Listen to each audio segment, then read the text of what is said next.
Porque cada día le damos la bienvenida a nuevos radioescuchas y posiblemente no conocen este curso. O porque tú que nos escuchas desde hace mucho tiempo, recientemente tuviste una pérdida. En tu camino tiene para ti el curso de tanatología. La tanatología es una área de la psicología que, habiendo estudiado al ser humano como tal, ha descubierto las características que vive una persona que sufre una pérdida. Este curso te ayudará mucho si has sufrido una pérdida o si conoces a alguien que la sufrió recientemente, sabrás ayudarle de la mejor manera a superar sus etapas de duelo. El curso de tanatología. 8ª sesión. Qué difícil es entender que en ocasiones nuestra mente está conduciéndose por caminos incorrectos y que nosotros mismos tenemos que ponerle un límite.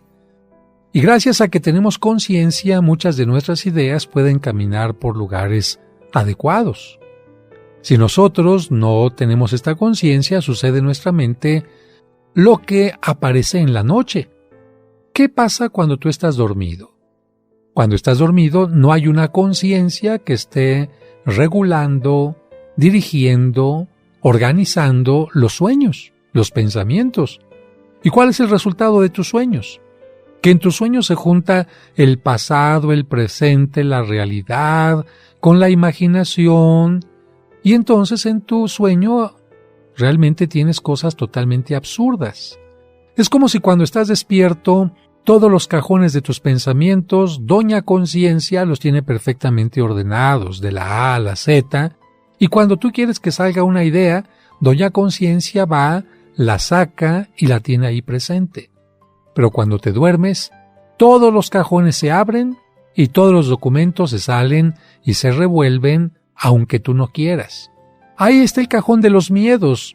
Y mientras tú estás despierto dices, no tengo por qué tenerle miedo al coco, ya estoy grande. Pero en la noche se abre ese cajón y entonces empiezas tú a tener miedos y una gran cantidad de cosas. Mientras estás despierto tú sabes que hay cosas que tienes que reprimir. Hay personas a las que no puedes amar tú en una forma carnal. Y resulta que a veces en los sueños estás amando carnalmente a algún familiar, que no sería correcto hacerlo en una forma normal cuando estás despierto. Bien, pues de esto se trata esto de la culpa.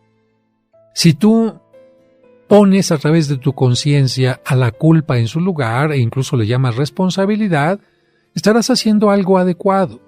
Está bien que la culpa sea como una especie de alarma de estás haciendo algo incorrecto, mira, era una anciana y tú, lejos de darle el asiento, la aventaste. Bueno, qué bueno que la culpa te está diciendo no hiciste algo correcto. La culpa, qué bueno que aparezca y te diga, mira, rompiste el parabrisas de ese auto porque, pues no sé, con algún objeto que no querías y estás huyendo. ¿Por qué no pagas tú este daño que hiciste? O bien, si al médico de repente le falla alguna operación por negligencia, qué bueno que la culpa aparezca y le diga, no hiciste lo correcto, dejaste de hacer esto, qué bueno. Pero qué malo cuando la culpa empieza a dominar todo el cerebro y entonces ya ni siquiera nos permite remediar un problema, sino se convierte en una carga que nos impide vivir. Hemos dicho que la culpa, particularmente cuando tenemos una pérdida, dentro de las etapas del duelo, va a ser una etapa muy importante. Y te voy a poner un ejemplo. Mira, si el médico, cuando tu mamá está enferma, se la lleva al hospital y se muere, el médico tuvo la culpa. Si la deja en tu casa y no la lleva al hospital, el médico tuvo la culpa. Si le dieron más medicina o menos medicina, o le dieron otra medicina o no se la dieron, el médico tuvo la culpa. De tal manera que aquí estamos viendo que se está actuando en una forma irracional. Se están dejando salir emociones y aunque las emociones son buenas, no son buenas cuando empiezan a ser exageradas o neuróticas. Comentábamos entre los ejemplos de la ocasión anterior, en que había una mujer llamada Naela. Ella siempre se preocupó por su madre hasta el extremo, diría yo. Por ella renunció a una carrera, a conocer amigos, a viajar y al matrimonio. Antes de que su madre muriera, la atendió al máximo, gastó sus ahorros en medicamentos, pasó noches en vela, le soportó sus impaciencias y caprichos, pero cierto día Naela le preparó el desayuno y luego se dio una ducha. Mientras estaba en el baño, la señora sufrió un paro cardíaco fulminante y murió. Naela sufrió mucho y aumentó su sufrimiento, sintiéndose culpable por no haber estado en el momento del deceso. Pensaba, si me hubiera bañado más rápido, si no me hubiera separado de ella, no hubiera muerto sola. Piensa constantemente Naela con remordimiento sobre el suceso y agiganta, esto es lo delicado, agiganta la proporción del problema.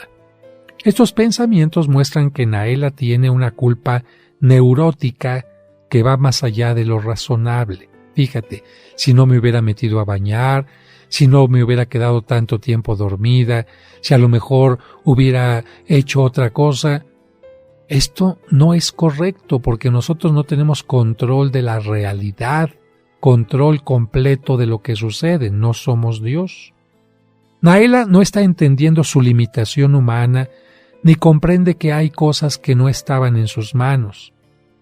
Estaba en las manos el funcionamiento del corazón de la mamá, estaba en las manos de Naela la temperatura, porque a veces la temperatura tiene mucho que ver con lo que está pasando en nuestro cuerpo. Naela tenía control de los pensamientos de su mamá, porque a veces los pensamientos, buenos o malos, propician una mayor o menor agitación. ¿Tú crees que Naela podía tener este control realmente sobre lo que estaba pasando en su mamá?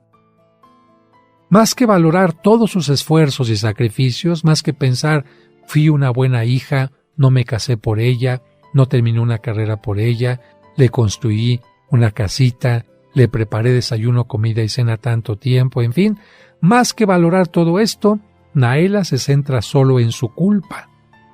Además de manejar el duelo, que todo mundo tiene que manejar cuando hay una pérdida, Naela deberá buscar ayuda para comprenderse mejor, porque de lo contrario, Naela puede quedarse en esta etapa de culpa. Y acuérdate, desde el principio del curso de tanatología hemos dicho que el duelo es una conjunción de varias etapas, de shock, de negación, de afloración de emociones y sentimientos, de depresión, de pánico, de culpa, y si una persona se queda atorada en cualquiera de estas etapas, no termina el duelo y no se puede reintegrar a la vida en una forma correcta y normal.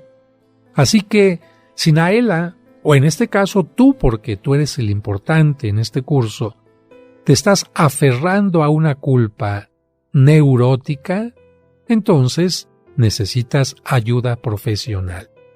Vamos a ver algunos otros ejemplos, si les parece, para que quede muy claro esto de culpa neurótica o culpa real. Le voy a pedir a David que nos lea aquí una carta que nos hizo llegar Lucy sobre su situación. Lucy nos comenta que ella sufrió la infidelidad de su esposo y más adelante el divorcio. Durante la relación de pareja, ella dio lo mejor de sí y soportó más de lo que debía las ofensas de su marido. Sin embargo, ella se siente culpable del fracaso de su matrimonio. Se pregunta, ¿qué hice mal? ¿En qué fallé? Y les comenta a sus amigas cosas como, seguramente fui una mala esposa, no le tuve paciencia, no me lo supe ganar. Soy la culpable y me lo merezco. Lucy tiene una culpa neurótica porque cree que el éxito del matrimonio dependía solo de ella.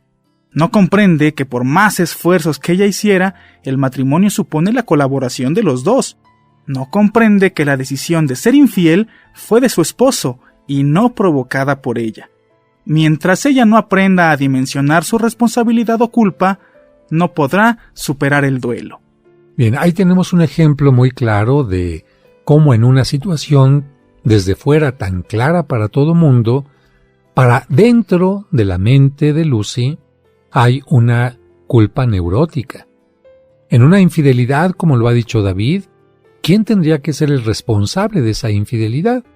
Evidentemente que la persona que es infiel. Normalmente las personas infieles tratan de culpar al otro. Es que no me atendiste, es que no hacías las cosas como yo quería, es que ya no te arreglas, es que no hay ninguna razón para una infidelidad. En todo caso, si la persona siente que ya no hay nada correcto que hacer con la pareja, ¿qué tendría que hacer? Tú tienes una respuesta clara.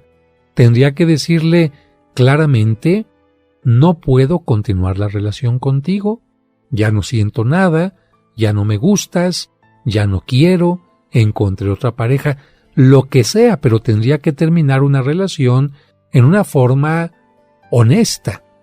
Pero no podría decir él: es que ando con la otra porque tú esto y aquello más. No. Una característica de la gente infiel siempre va a ser culpar al otro. Pero aquí se necesitan dos personas para engancharse.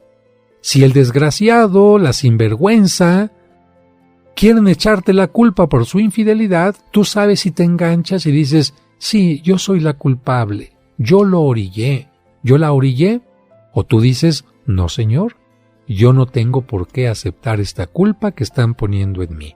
Además de sufrir la infidelidad, me hacen sentir culpable, nada más eso faltaba. Vamos a continuar hablando sobre este tema.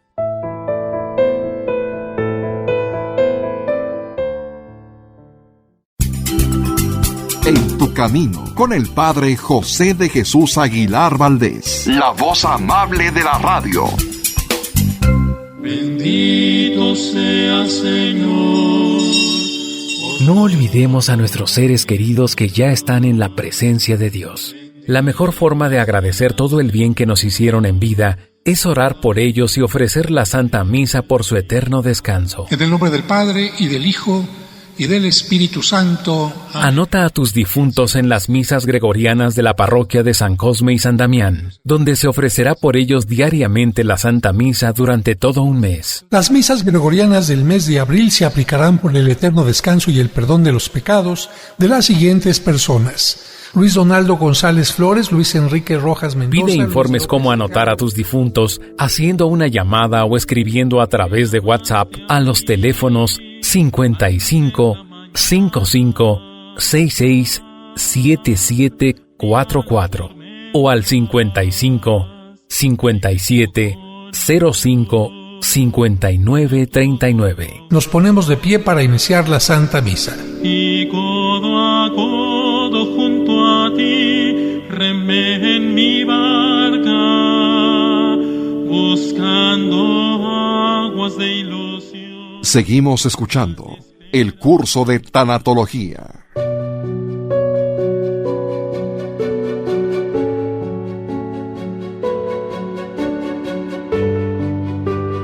Este tema de las culpas neuróticas o normales es muy interesante. Yo te quiero comentar que si tú sufriste una infidelidad, de ninguna manera permitas que el sentido de culpa se apodere de ti. No porque no te arregles, no porque no seas atractiva según el otro, no porque tengas muchos hijos, no porque no hayas querido salir, no porque no hayas querido hacer las cosas como el otro. Tú no eres causante de esa infidelidad. Es que no hice lo suficiente, es que no salvé el matrimonio. Absolutamente no es correcto tener este tipo de pensamiento. El matrimonio es de dos personas. Y simplemente si el otro no quiso, tú no lo vas a obligar. Pero lo que sí puedes hacer es, no le vas a permitir que sea infiel. No le vas a permitir que te falte al respeto. No le vas a permitir que tenga casa grande y casa chica y que esté jugando contigo como se le pegue la gana. Eso no. Y mucho menos permitir que el otro haga lo que quiera y después tú sentirte culpable por lo que él o por lo que ella hizo. Eso sería una culpa neurótica. Puedes sufrir la infidelidad, pero no sentirte culpable. Tenemos otro caso sobre Consuelo. David, por favor. Consuelo es una madre de familia que educó de la mejor manera a sus hijos. Aunque era madre soltera, ella siempre se esforzó por darles lo mejor. Les inculcó valores morales y siempre les dio el mejor ejemplo. Sin embargo, cuando uno de sus hijos cumplió 24 años, éste eligió el camino del mal. Sin que ella lo supiera, decidió dedicarse a la venta de droga. En 2 años, a espaldas de su madre, se volvió un delincuente peligroso. Cuando Consuelo se enteró de que su hijo había sido capturado por asesinato y venta de cocaína, ella sufrió mucho. A la distancia que la cárcel ponía entre ellos, la decepción por la mentira de su hijo, ella añadía también un gran sentimiento de culpa. Se acusaba de ser madre soltera, de darle a su hijo muy poco amor, de no estar con él todo el tiempo, de no tener dinero suficiente para poder sacarlo de la cárcel, entre muchas otras cosas. En este caso podemos ver que Consuelo también sufre una culpa neurótica que complica el dolor por la pérdida de su hijo. Hemos hablado ya de Naela, de Lucy y ahora hablamos de Consuelo. Y si tú estás poniendo atención en esta reflexión te darás cuenta que en los 3 casos, las 3 personas se han sentido culpables de algo que no estaba en sus manos resolver. Tú como padre de familia, si es que tienes hijos, ¿hasta cuándo crees que te toca tener una responsabilidad sobre ellos? Mira, yo te diría que por lo menos las leyes civiles te dicen que hasta los 18 años tú ya no tienes responsabilidad sobre ellos. Si tu hijo comete una acción equivocada, un delito, antes de los 18, a tu hijo no lo van a meter a la cárcel, van a decir, es que en gran parte sus padres son responsables de lo que está pasando, está todavía en tiempo de formación. Está todavía en tiempo de educación y todavía podría tener cierta moldeabilidad si sus padres quieren hacerlo.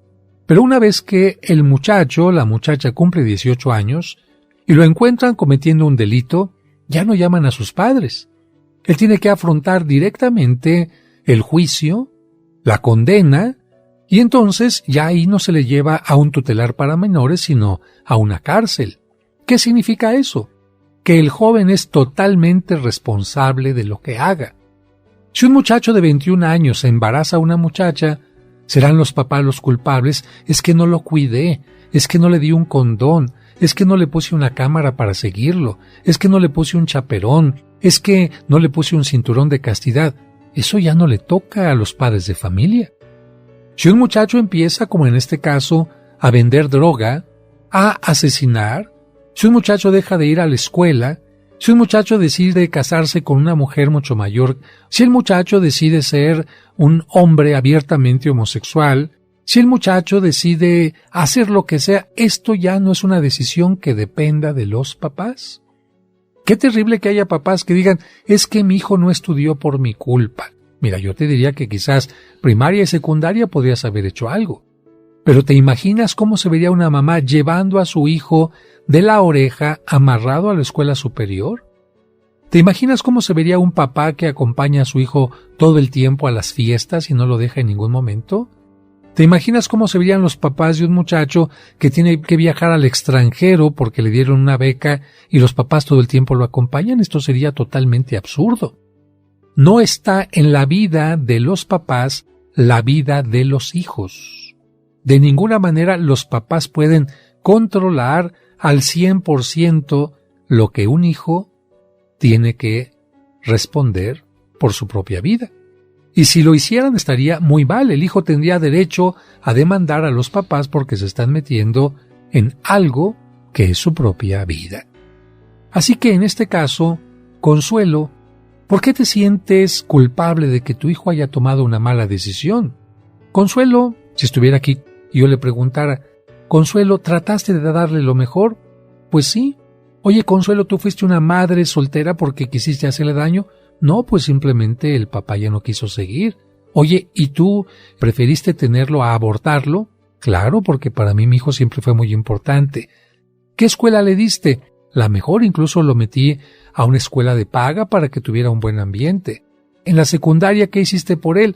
No, pues incluso lo metí a escuelas de karate, escuelas de valores para que tuvieran un crecimiento adecuado. ¿Y qué más? Todo lo mejor.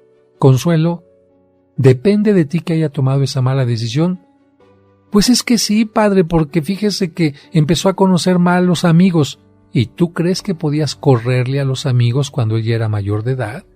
¿Tú crees que podías acompañarlo a todos lados donde él se reunía con esta gentuza? Pues no.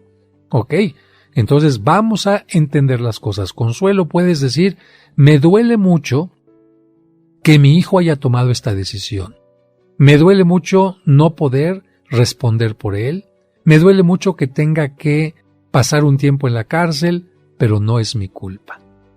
A ver, Lucy, en tu caso, ¿qué vas a poder decir? Me duele mucho que mi esposo me haya sido infiel. Me duele mucho que esta relación ya no pueda continuar. Me duele mucho que haya roto tantas ilusiones y tantos proyectos, pero yo no me siento culpable de su infidelidad. Naila, ¿qué vas a decir?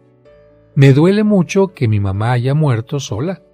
Me duele mucho no ser Dios para poder conocer la fecha, el momento, el día en que ella iba a tener que fallecer, pero me siento tranquila y contenta porque hice lo mejor que pude hacer de acuerdo a mis circunstancias, a mi situación económica y de otro tipo. Y esto quiero insistirlo porque cuando se muere la mamá, los hijos tienen un gran sentimiento de culpa porque, bueno, ¿quién no quiere para la mamá que tenga un viaje a Europa, que tenga unas vacaciones en Acapulco, que tenga una ancianidad siempre con una compañía adecuada, que tenga todo lo mejor? Pero yo me pregunto, ¿qué hijo tiene todo el dinero para poder hacer que la mamá tenga eso? Hay padres que mi mamá estuvo en una cama compartida, en un cuarto compartido en el hospital antes de morirse. Me hubiera gustado que hubiera estado en un hospital de Houston. ¿Tenías el dinero? No, padre, pues si apenas me alcanza. ¿Hiciste lo que estaba en tus manos? Pues sí, la llevé al hospital mejor, el que ofrece el gobierno, no podía otra opción. La acompañaste en la medida de lo posible, pues las horas que nos dejaban entrar, porque no dejaban entrar todo el tiempo. Bueno, entonces estás haciendo de acuerdo a tus circunstancias, a tus posibilidades. Si tú dijeras, es que tuve que haber hecho más, entonces estamos entrando en el caso de la culpa neurótica, de la culpa enfermiza, y esa te puede acompañar a lo largo de toda tu vida. Y voy a poner un ejemplo todavía más drástico aquí. Voy a poner el ejemplo de una persona que, lamentablemente, un joven, que va al antro, que toma más copas de lo normal, que sus amigos le dicen, no te subas al coche, te puede pasar algo, toma un taxi, y se pone terco. Y que, después de subirse al coche, atropella a una persona. En este caso, ¿cómo se tiene que manejar la culpa? Vamos a continuar hablando de este ejemplo.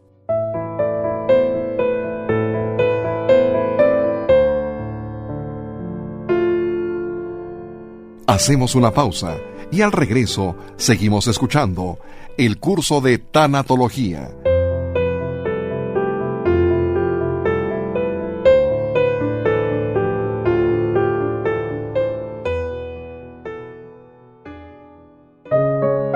¿Te gustaría ayudar a alguien que recientemente tuvo una pérdida? Puedes obsequiarle el libro El Camino del Amor, escrito por el Padre José, que contiene este curso de tanatología, además de los cursos de autoestima y valores. Si tú estás sufriendo por algo, es porque en un momento determinado, aquello que tuviste, aquella persona que estuvo junto a ti, fue una gran bendición.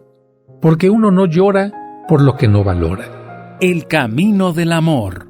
Pide informes sobre su costo, envíos o versión digital con una llamada o un mensaje vía WhatsApp a los teléfonos 55 55 66 7744 o al 55 5705 5939.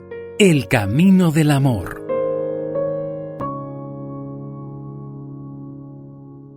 En tu camino.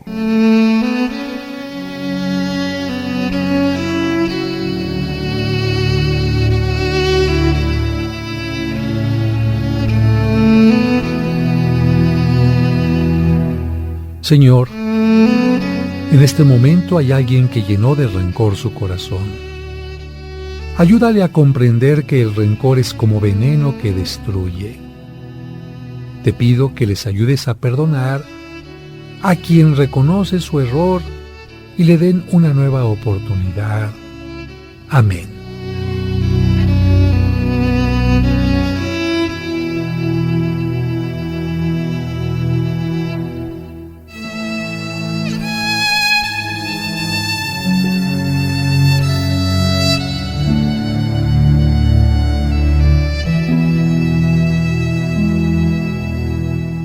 En tu camino, el curso de tanatología. En el ejemplo que poníamos de este joven que lamentablemente por su alcoholismo, o quizás no alcoholismo, simplemente ese día tomó de más, y esto le hizo pensar que podía manejar adecuadamente, y lamentablemente una persona se atraviesa en un lugar que no es el adecuado y él no tiene los reflejos para frenar, pasa por encima de la persona y la mata.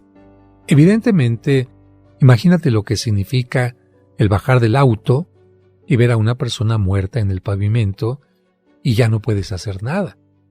Todos quisiéramos ante una situación así que el tiempo se pudiera regresar, decir lo que sucede en la primera etapa de pérdida, porque esto es una pérdida también para quien comete un atropellamiento. Esto no está pasando, estoy soñando, esto no puede ser cierto, me voy a despertar, la persona que está en el pavimento va a empezar a respirar, se va a levantar y va a decir que solo fue un golpe y me va a decir que no pasó nada. Lamentablemente, la realidad es otra. Y lamentablemente este joven va a tener que ser llevado a la delegación y va a tener que levantar un acta, su propia declaración, y lamentablemente los testigos van a declarar también y este joven va a ser llevado a prisión. Sin embargo, allí en prisión tiene dos opciones. ¿Qué semillas va a poner en su cerebro? Una culpa neurótica, es decir, todo el tiempo va a estar en la cárcel diciendo yo lo maté, soy un imbécil, soy un tonto, soy un estúpido, no merezco vivir, esto me merezco y más, ya no merezco que me venga a visitar mi novia porque soy una basura, no quiero ya vivir, ya no quiero trabajar, ya no quiero estudiar nada. Y entonces la culpa va a ir acabando a aquel joven y va a hacer que termine a lo mejor drogándose en la cárcel, sin hacer nada, perdiendo el tiempo, sin la oportunidad de leer, sin la oportunidad de estudiar, sin la oportunidad de tener amigos. O bien, este joven puede decir, lamento mucho. Fíjate, lamento mucho es una frase mágica que uno tiene que decir cuando comete una mala acción o una omisión. Decirle a la otra persona, lamento mucho lo que sucedió. No puedo resucitar a su hijo o a su esposo o a su hermano, lo lamento mucho. Y de esta experiencia he aprendido que no vuelvo a tomar de la misma manera, que no vuelvo a manejar en estado incorrecto, que tendré más cuidado. De esto he aprendido también que parte de mi dinero ahorrado tendré que utilizarlo para pagar una indemnización a estas personas y que también tendré que pagar parte de mi vida estando en la cárcel. Pero no voy a echar a perder mi vida. Ya hice lo que podía hacer, no puedo más. No puedo absolutamente más y voy a seguir viviendo y voy a leer en la cárcel y voy a tratar de sacar una carrera en la cárcel y voy a tratar de aprovechar al máximo mi vida. Esto no es un cinismo del muchacho, que alguien dijera, qué cínico ese muchacho, atropelló a alguien y sigue estudiando. Qué cínico ese muchacho, atropelló a alguien y sigue queriendo ser feliz. Sigue teniendo fe, sigue rezándole a su Dios, sigue preparándose una vida para el futuro. Esto no es de ninguna manera una falta de respeto a la persona que ha atropellado. De lo contrario, imagínate, todos tendríamos que pasárnosla después de que hemos cometido un error, todo el tiempo llorando, todo el tiempo azotándonos, flagelándonos y todavía después de esta vida morir e irnos al infierno. Incluso desde el punto de vista religioso, como desde el punto de vista psicológico, se nos dice, mira, deja ir la culpa, mantén la responsabilidad y entonces las cosas estarán funcionando adecuadamente. Vamos a seguir hablando entonces de culpa en una infidelidad, en una enfermedad, en un atropellamiento, porque hay gente que también de repente tiene cáncer y empieza a echarse la culpa a sí mismo. Es que no tenía que haber comido tantas cosas de lata, es que no tuve que haberme asoleado tanto tiempo cuando iba a Acapulco, es que no se trata de tener culpas neuróticas. Estos casos que hemos mencionado muestran, además de la culpa, que existe una relación entre una baja estima y la culpa neurótica. En los capítulos en que en mi libro yo toco el tema de la autoestima, muestro cómo las personas con baja estima suelen creer que ellas son responsables de todo lo que les sucede a su alrededor. Una mamá que tiene hijos que no terminan una carrera va a decir, yo soy la culpable. Un hombre que a lo mejor tuvo la infidelidad de su esposa va a decir, yo soy el culpable. Una persona con autoestima siempre se va a considerar la culpable de que las cosas salgan bien. Aun cuando son 11 en el equipo de fútbol, si el equipo pierde, la persona con baja autoestima va a pensar, yo perdí. Imagínate el portero es un solo jugador. Si le meten gol, él no es responsable de ese gol, para eso tiene que haber una defensa y un grupo medio, para que traten de que no llegue la pelota hasta donde él está.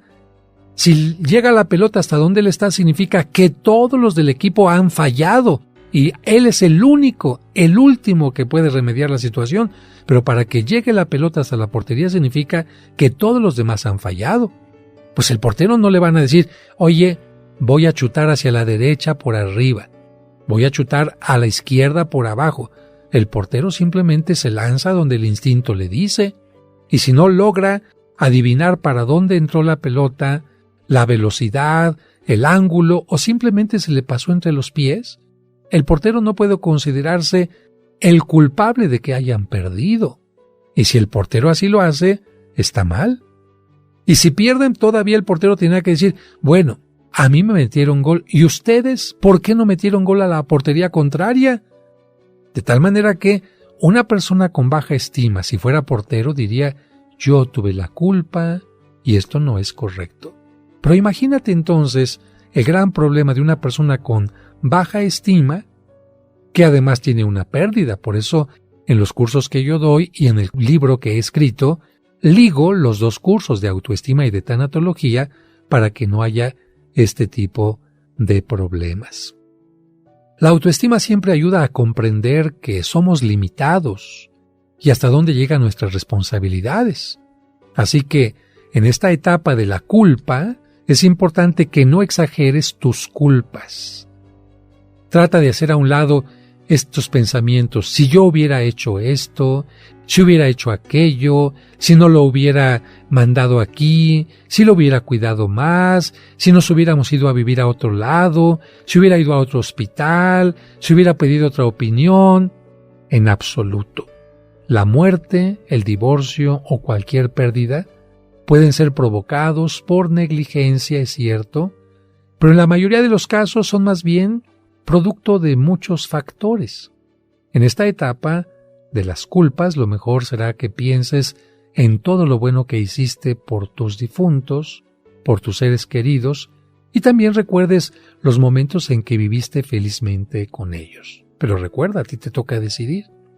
Semillas negativas, culpas, o semillas positivas, en buscar recriminarse todo el tiempo y vivir con sentimientos de culpa, o en abrirse paso, reconociendo las propias limitaciones, pero también las cosas buenas que se hacen en la vida. Yo diría que las personas que manejan una espiritualidad, es decir, que creen en un ser superior, independientemente quién sea, tienen cierta ventaja para superar esta sexta etapa de la aflicción, del duelo. ¿Por qué?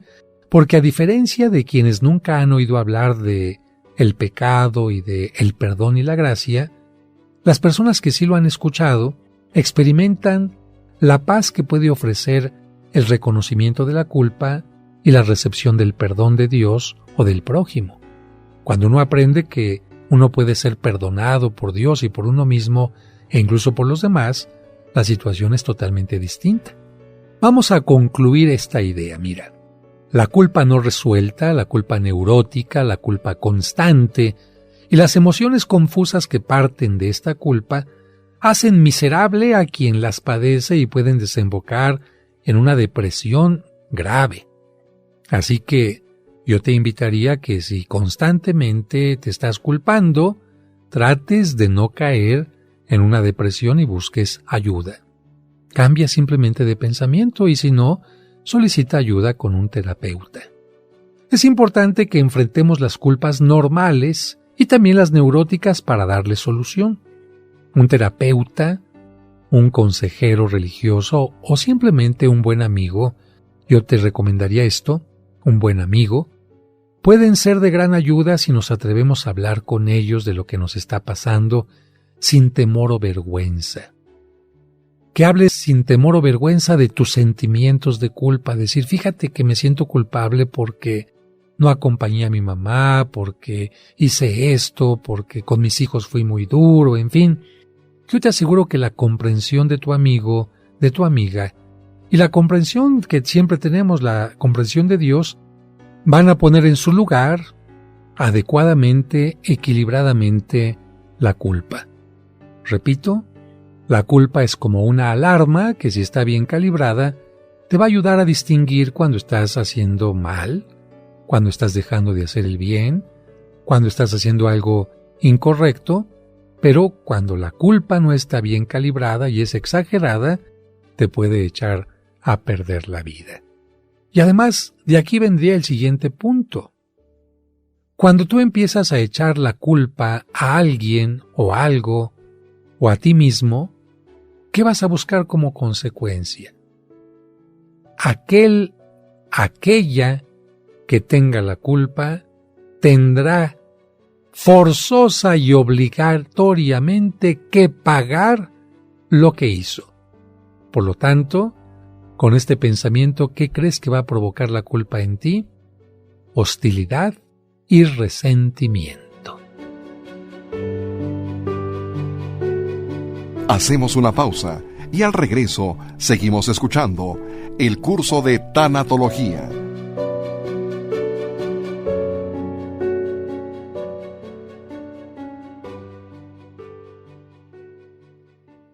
En tu camino, un programa para encontrar la meta. ¿Deseas comprar el extracto de agave Mimex? Informe sobre costos y envíos al 55 55 66 77 44 de 9 de la mañana a 7 de la noche todos los días de la semana. Mimex, Mimex, Mimex, aliméntate con Mimex. Aviso de funcionamiento COFEPRIS número 001319. El Jueves Santo, a altas horas de la noche y después de celebrar la última cena con sus discípulos, Jesús se dirigió con ellos al huerto de Getsemaní. Recuerda que todos los viernes de Cuaresma te esperamos para unirnos en la oración del Vía Crucis. En este tiempo de Cuaresma, en tu camino, los viernes nos unimos en el rezo del Vía Crucis y el domingo la Santa Misa. Tiempo de Cuaresma en tu camino. Seguimos escuchando el curso de tanatología.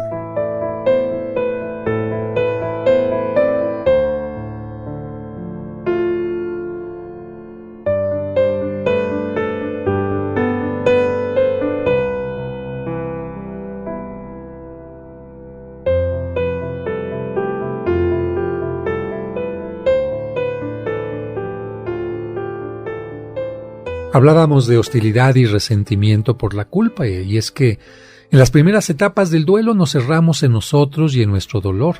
Parece que nadie nos importa, pero con el paso del tiempo volvemos nuevamente los ojos hacia los demás. ¿Pero qué tipo de ojos?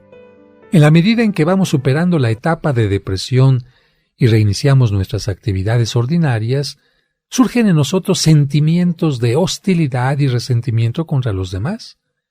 Estos sentimientos pudieron estar guardados o reprimidos, pero en esta etapa de las culpas la persona se siente capaz de mostrarlos abiertamente y sin que nada le importe. El dolor por lo perdido provoca resentimiento y una actitud muy severa contra cualquier cosa o persona que se considera causa o factor de la pérdida. En esta etapa no solo se buscan causas de lo sucedido, sino sobre todo culpables. Y cuando creemos encontrarlos, pues se les muestra toda la hostilidad posible y les reprochamos por el daño que supuestamente ocasionaron. Vamos a escuchar el caso de Alfonso en primer lugar. Alfonso tuvo un accidente muy grave que lo puso en peligro de muerte. El médico consultó a los especialistas y le sugirieron una operación que evitara el sangrado interno. Si no lo hacía, Alfonso moriría ahogado con su propia sangre. El médico informó a los familiares lo delicado de la situación y ellos dieron su aprobación. No obstante todos los esfuerzos del equipo de cirujanos, el enfermo sufrió un paro cardíaco y murió durante la operación. Aunque sus familiares conocían los resultados del accidente y la delicada salud del paciente, mostraron su hostilidad hacia el médico principal, acusándolo de haber causado la muerte de Alfonso. Aquí estamos en una situación equivocada. El médico no fue el causante del accidente, ni de los golpes que recibió el joven, ni de la forma en que actuaban los medicamentos, ni de la forma en que iba a responder el cuerpo de el muchacho. Sin embargo, en una forma equivocada, los familiares lo están culpando y echando todo su resentimiento, todo su dolor en este médico. Vamos al siguiente caso. Marisela estuvo al cuidado de su madre anciana. En los últimos años ninguno de sus 7 hermanos se preocupó mucho por su mamá. Solo Marisela la tuvo en su casa, brindándole lo mejor y pagando todos sus medicamentos. Cuando sufrió un problema respiratorio, ella la internó en el mejor hospital, pero los médicos le informaron que ya no había nada que hacer porque sus pulmones estaban invadidos por el cáncer. Le sugirieron que la llevara a su casa para que pudiera morir en un ambiente menos frío que en el hospital. Así lo hizo y la señora murió tranquilamente en los brazos de su hija. Cuando los hermanos de Marisela se enteraron de su muerte, no solo sintieron dolor y culpa por sus omisiones, también mostraron su resentimiento y hostilidad contra ella porque no permitió que su madre continuara en el hospital. Según ellos, Marisela es la culpable de la muerte de su mamá. El ser humano siempre busca a quién o a qué culpar. Si un ser querido muere, expresamos hostilidad hacia quienes estuvieron atendiendo al paciente, hacia quien lo operó o hacia quien no lo operó. No importa qué hayan hecho, nuestro sentir es que los involucrados o estaban equivocados o no hicieron lo correcto. Comentarios como no fue el hospital adecuado, el médico no hizo nada, la medicina recetada o el tratamiento no fueron los convenientes, no lo hicieron a tiempo, se tardaron mucho, hubieran esperado un poco.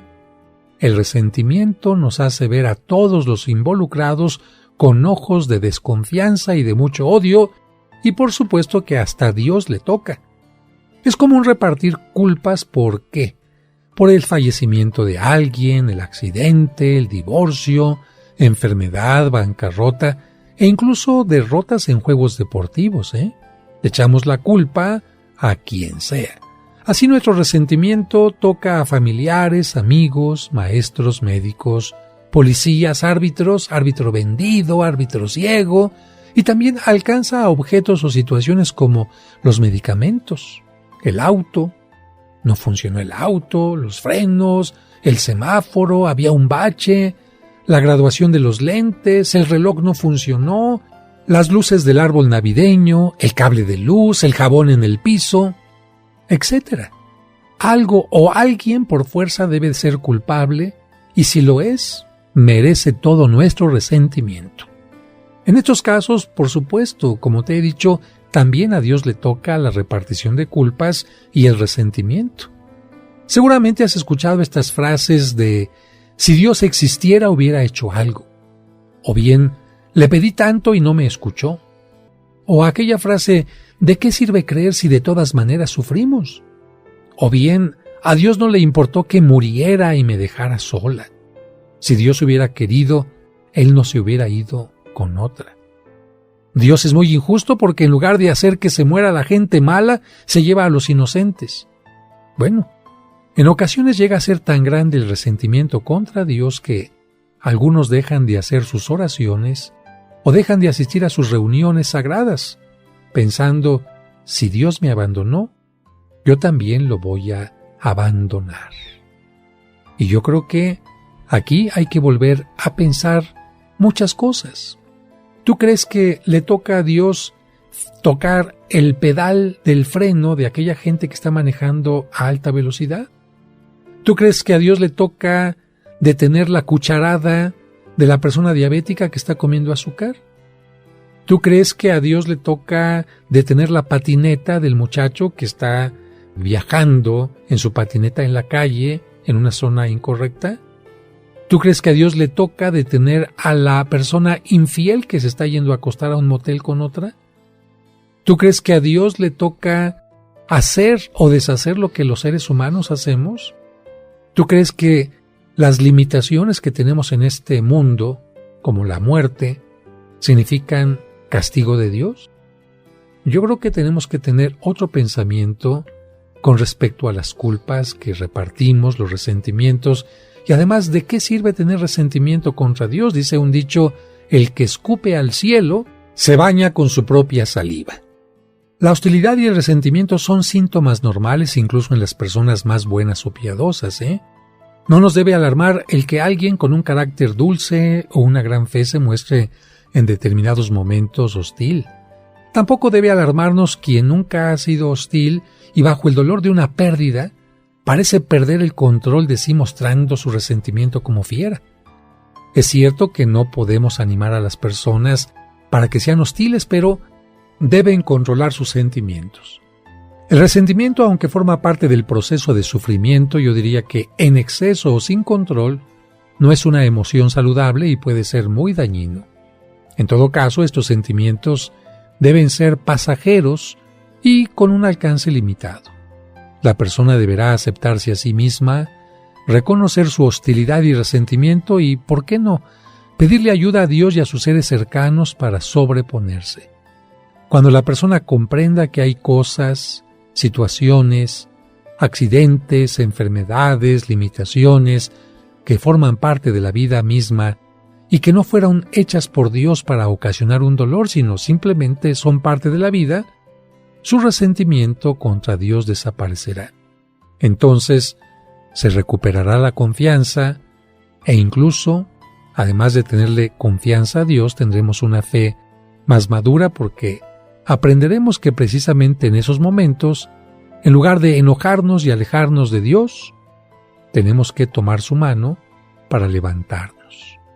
Yo te invitaría a que, si tú tienes resentimiento, te des cuenta que de nada te va a servir en este duelo, incluso lo está haciendo más pesado y podría tener consecuencias también muy amargas en adelante, porque está comprobado que las personas que viven con sentimientos de venganza, de rencor, de resentimiento, de una o de otra manera pueden provocar desórdenes en el cuerpo, incluyendo el propio cáncer.